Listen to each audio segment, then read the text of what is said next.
Welcome back to Paying Attention. This is Delon. Today I'm going to be covering glycolysis and glycogenolysis and its role in generating ATP for muscle contraction and how you can use intermittent fasting to deplete your glycogen, your glucose, so that when you do take it in, it doesn't get stored as fat.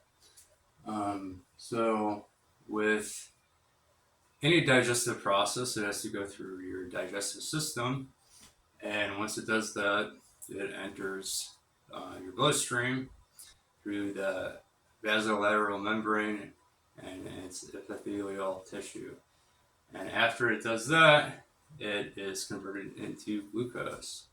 And normally that's done from starches, polysaccharides, which are going to be your vegetables, monosaccharides are mostly going to be your like potatoes and stuff that are just like simple carbs and stuff of that nature. And so after it enters your bloodstream, it gets converted from a carb into glucose.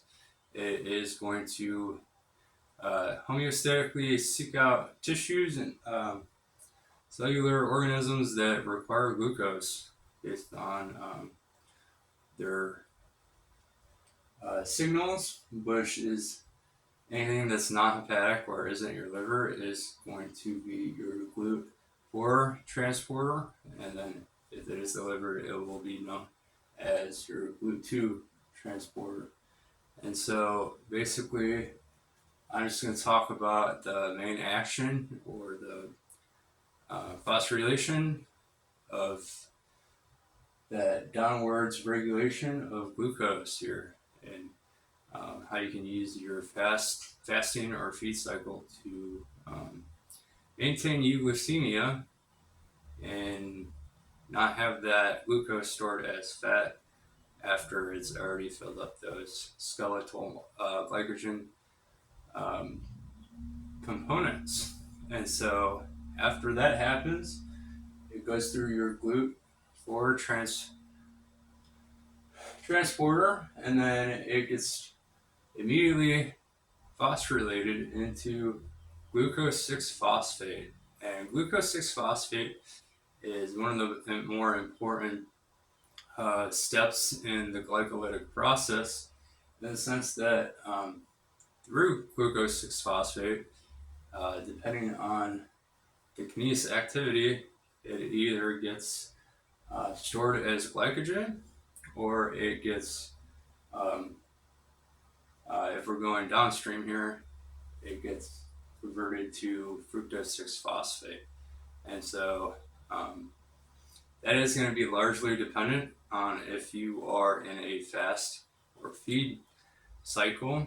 And what I mean by that is when your body goes without food, your central nervous system signals to your adrenal medulla or your pancreas that, hey, we don't have any food, you need to give us nutrients. And so in that aspect, it signals a glucagon, which enters liver and is released by Langerhans and his alpha islets into the bloodstream. And so those proteins will bind to similar ligands like GLUT2 or GLUT4, and they will use transcriptome language and kinesis, or the secondary messenger, which in this case would be, I don't have it on here, but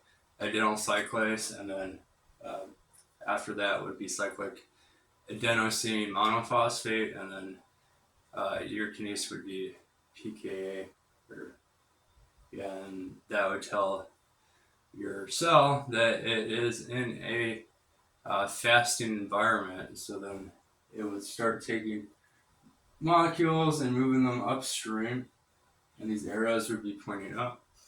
And then it would get to the glucose 6 phosphate, and it would go somewhere else in your endoplasmic reticulum and get converted by glucose 6 phosphatase back into glucose and then released outside of the cell because it needs that glucose other places. But that's mainly in the liver, and right now we're talking about muscular glycogen, or glucose, and other extrahepatic cells that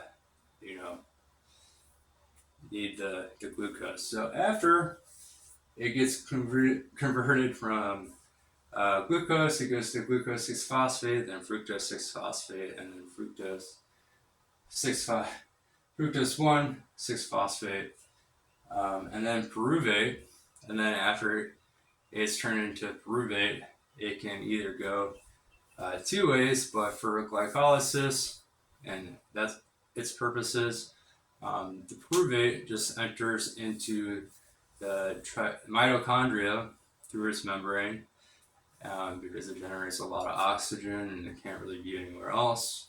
And after it enters the mitochondria, it goes through the citric acid cycle, or the TCA cycle, and basically gets oxidized by pyruvate dehydrogenase complex into citrine, and then isocitrine, and then just keeps getting dehydrogenated in a circle and oxidized until it eventually converts into ATP. And then after it converts into ATP, what essentially happens is that ATP is then released and is used for energy in multiple cellular functions, but especially in your muscle, it's used for contraction.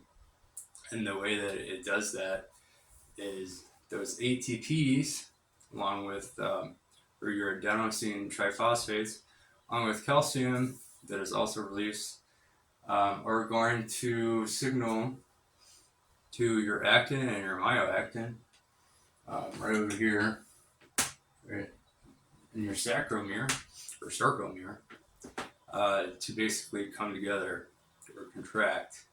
And so that's largely going to be the process of it. And so when you're using hypertrophy, what you're doing is you're bringing those muscles together, and you're putting tension on them, and you're sending blood to them, and then you're hoping that they tear, and then so that next time it creates hyperplasia, that it makes those muscle tissues bigger when the myoblasts come in and repair them, and that is the hope. But pyruvate is actually kind of an important intermediary for a lot of different other metabolites that I'll get into other videos.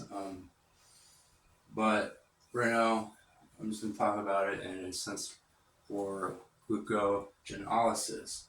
So that's basically the glycolytic main function of how your body generates ATP in a fasted state.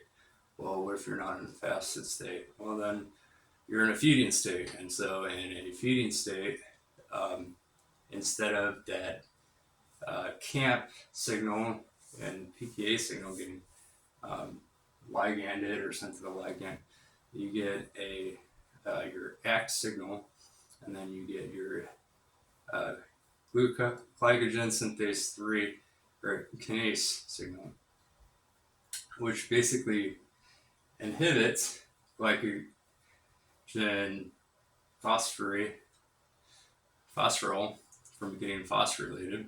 And then what it tells it to do is basically just synthesize more glycogen. And so then you get your glycogen stores in your skeletal muscle, which make up 80% of your body, filled with glycogen, which is great, unless they're already filled with glycogen. And that glucose has to go somewhere else. And so then it's usually converted into, or lipogenicized into adipose tissue. And that's how you get people who are overweight, unfortunately. So, yeah, I hope that, answered any of your glycolytic glycolysis carbohydrate questions. And I think the key thing here is that I forgot to mention is like through glycogenolysis is, if you haven't heard it before, it's just basically a fancy word for intermittent fasting. It's where the glucagon signals to your CAMP and PKA that, hey, we don't have enough of glucose, and so now it's going to start using its glycogen stores and phosphorylate glycogen, phosphorylase into glucose 1-phosphate, and then consequently glucose 6-phosphate, and then it's going to turn into glucose. So please let me know in the comments down below if you have any questions or if there's anything you'd like me to cover in any other videos. And I will see you in the next video.